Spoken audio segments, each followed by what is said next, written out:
เอาละครับท่านผู้ชมได้เวลาไปจับปลาในหนองแล้ว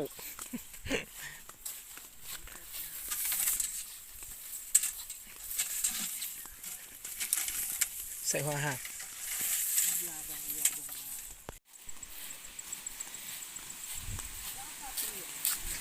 ก็ลองครับเรามาใส่เบ็ดนี่ที่ปลาอยู่บ่ได้ปลากังที่ใด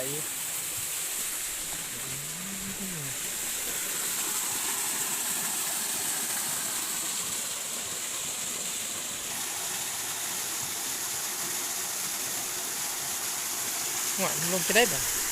โอ้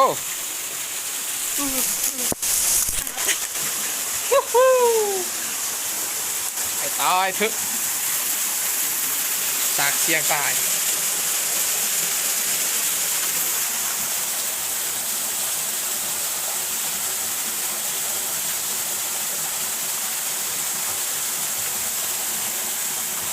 ตายมั้งเนาะเอาเลยแขกมาเอาตีตัวเลย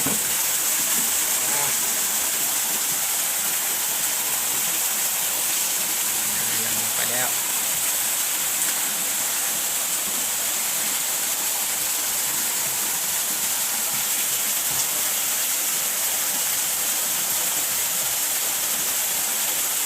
ใส่ตุ่มเนาะ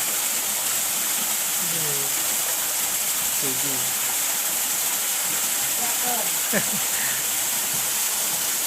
เนี่ยร้อนว่าดึงลองอันนี้เป็นเบ็ดปักเด้อพี่น้องเด้อเงินเบ็ดเอามาใส่เหยื่อกันสิ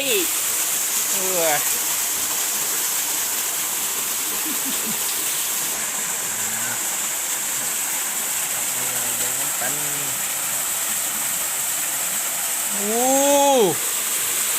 แต้มแรกพี่น้องมัน very good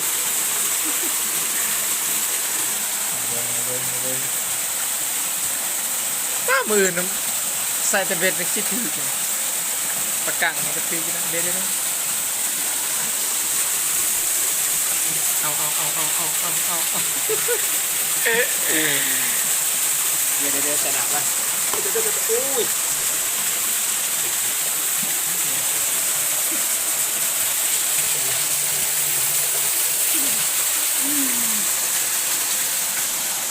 ว้ายเห็นเบ็ดมันก็ถือกับเบ็ดขันย้อนลงไปอีก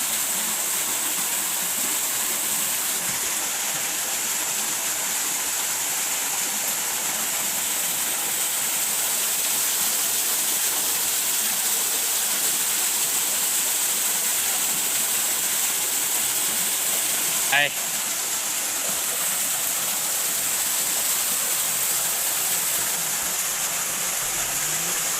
ดึงเฮ้ยดึงแบบ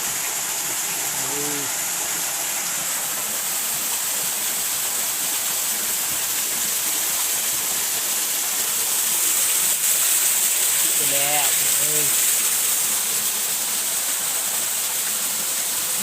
น้ำตกที่ใหญ่ที่สุด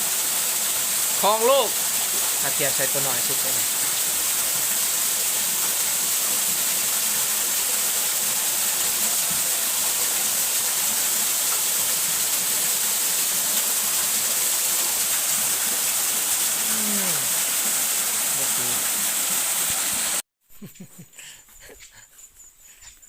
หลังจากใส่เบ็ดบ่ถือแล้วใส่เบ็ดบ่มานจับปลาในน้องเอามองดีลุงปุ่งดีจะง่ายคือสอกจ่อ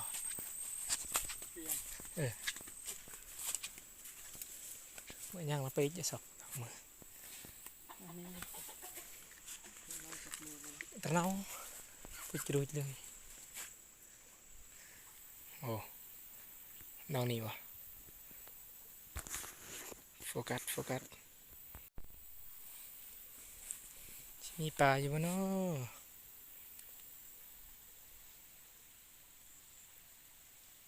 เอ้ย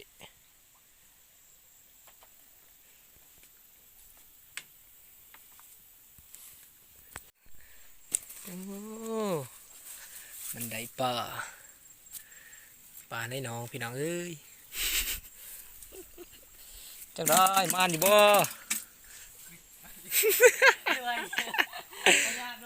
ยังนายที่ไหนยังอยู่โอ้ยโอ้ยถึงแล้วมานบ่หัวหน้าหลุดป่ะหลุดไปแล้ว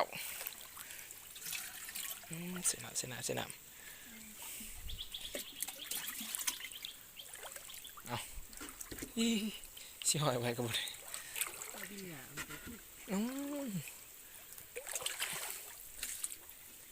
ยังอยู่ไปว่าที่สิลมแล้วไม่ได้แดกแล้วได้ไหนนะสิเข้าไปอันนั้นกันยังมีนะอยู่ในปลามันอยู่ในนี่แหละพี่น้องเอ้ยเอาไปออกมาถือแล้วพี่จักยับเบิ้งยับเขาไล่ปลาเอ้าจะได้หลุดปลาตัวนี้เขาว่าเกินเขาว่าตายเลยถึกเบ็ดไปจักเอ้ย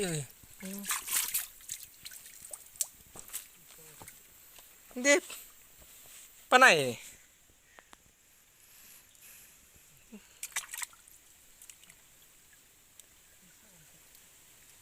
นึกว่ามีอันนั้นถือว่าถืออะไรมึง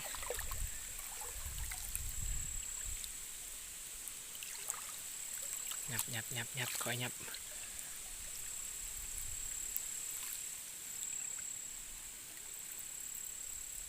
ถือเลยโอ้ถือกระตาบางไง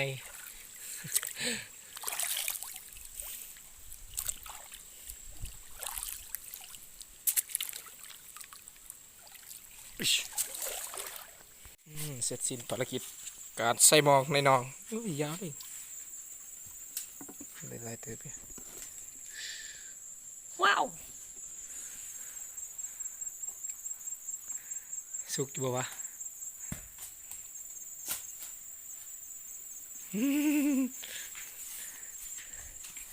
พอได้กินอยู่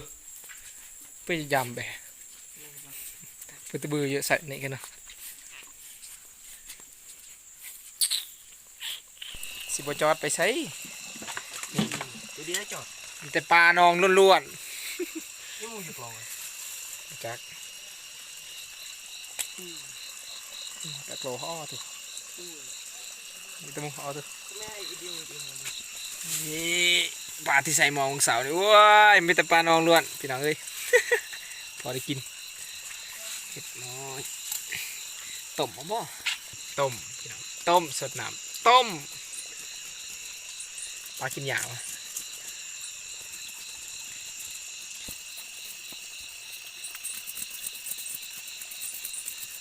โอเคเนาะตะบือกูได้เกี่ยวกับศอกมันเอาศอกเอาคิดว่าคาเวียกนี่ไม่ประทานป่าแต่เสือกกินจีนหมูยอมใจ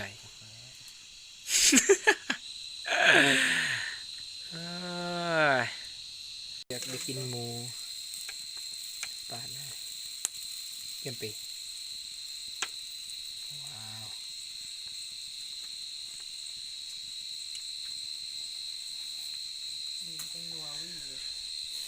โอ้ยเสร็จได้กินก่อยแล้วกินก่อยปลาให้ก่อยนะให้ก่อยมัดมาจูมมาทำอะไรใส่ขกตำเบิ้งตำขาตำเคินในห้องเราตะบือไปอยู่จากสกินก่อยดิบกับกลายมาเป็นกินก่อยสุกเลยบ้านี้กลัวกินบ่ได้ให้ปลาไว้เถอะ ตามแก้วตามแก้วใส่ลายกันว่าลายเนาะ ใส่ได้แซ่บไปใส่หน่อยแซ่บหน่อยพี่น้องอู้ยใส่อันบ่ได้ใส่บ่ แท็กโลลงเนี่ย อ๋อติเป็นไดแซ่บบ่บ่แซ่บอ่ะอย่างที่เยอะแซ่บบ่คุณหน่อยแกะใส่เลยแกะใส่เลยอู้ยสมพอดีนี่ใส่เดี๋ยวอู้หอมโอ้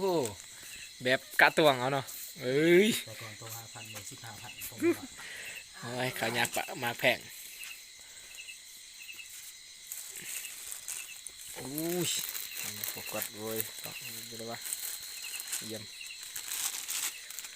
ต้มปลาใส่ใบกระพี่น้องมาอุ้ย เลือดเวียนเยอะแกว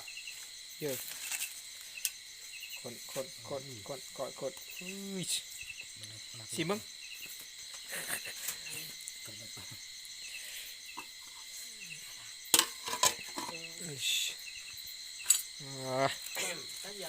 ไปกินเป็นอย่าง ใบจากเสาสายาน ก็ต้องซิม จีน จีนยื้อสุกแล้ว ร่วมเลยครับจะให้โตยังไม่โตในจีน ซิมข้าวเยี่ยวสุกประเภท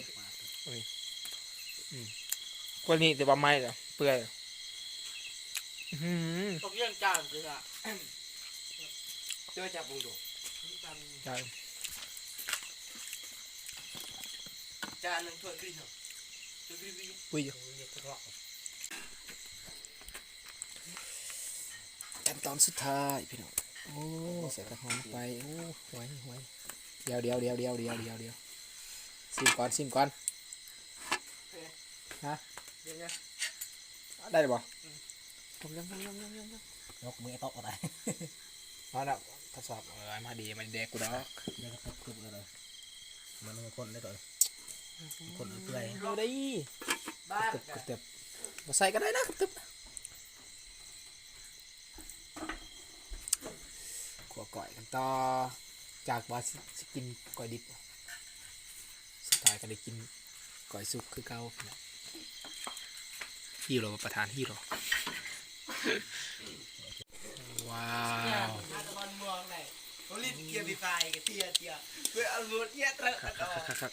ตัวโทรศัพท์เยอะ กระแสแท้พี่น้อง เขาเรียกโทรศัพท์อย่างหรือยุ่งจ้อมมันต่างกันเลย หมดแดง ขันตั้มเวียขันชงแต่ขันตั้มมันตัวสัญญาณ เอาเบิ้ง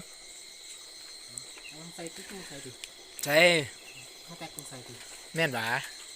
นั้นบ่า เอาเปลือกหนึ่งลงตะตั้งนี่จับได้เยอะถ้วยต้องเลยจังจะบอลอยู่เดินตั้งกว่าโอ้คนละรสชาติเนาะ น้ำปลากับเกลือมันต่างกันเด้โอ้ยควันกินหัวปลาต้องกินตามมันก่อนโอ้ย ลองให้เยอะบ้านเลย แสบๆโลด ทำอาเทียมันอ่ะไก่ เปิดติ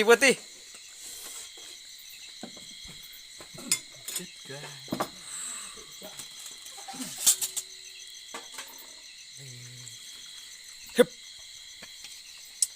ห้องแสบพี่น้องห้องแสบ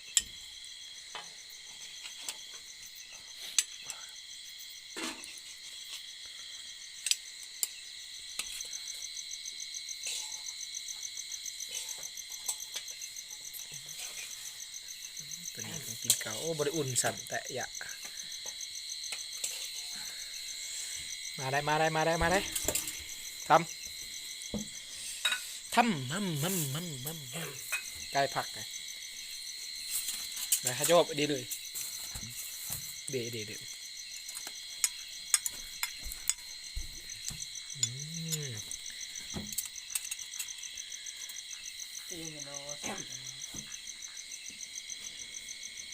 ว เรื่อยๆท มาเด้อกินเขาเมนูมื้อนี้แล้วก็มีขั้วแมวก่อยปลาก่อยสุกอุ้ย ำของแท้ ของแถวฟาด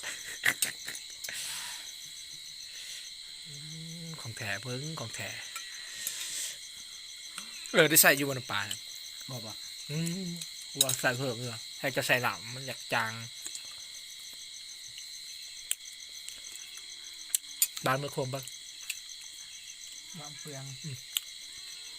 มันจะเปื่อยเยอะต่อเอากินข้าวเปล่ากินข้าวดีดอกกินเฉยตัวหนึ่งไปเลย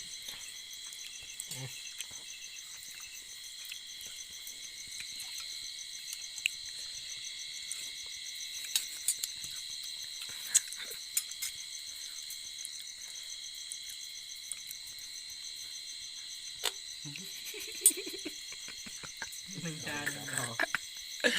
ระเบิด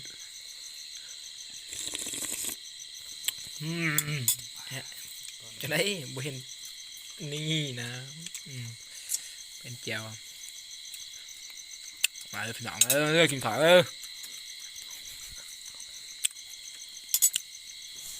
ว่าอิ่มหรือวะอิ่มไปแท้โอ้เป็นพวงเลย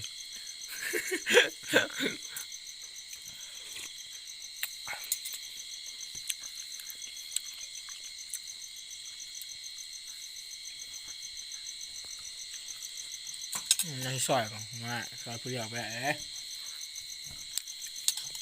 แม่รสชาติตัวเดียว จาน ตั้งให้จืดๆตั้งจางๆก่อยโอ้สีหมู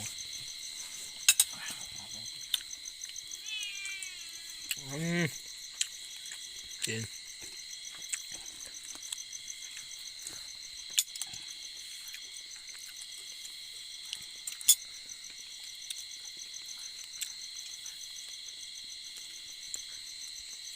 ไม่เยอะ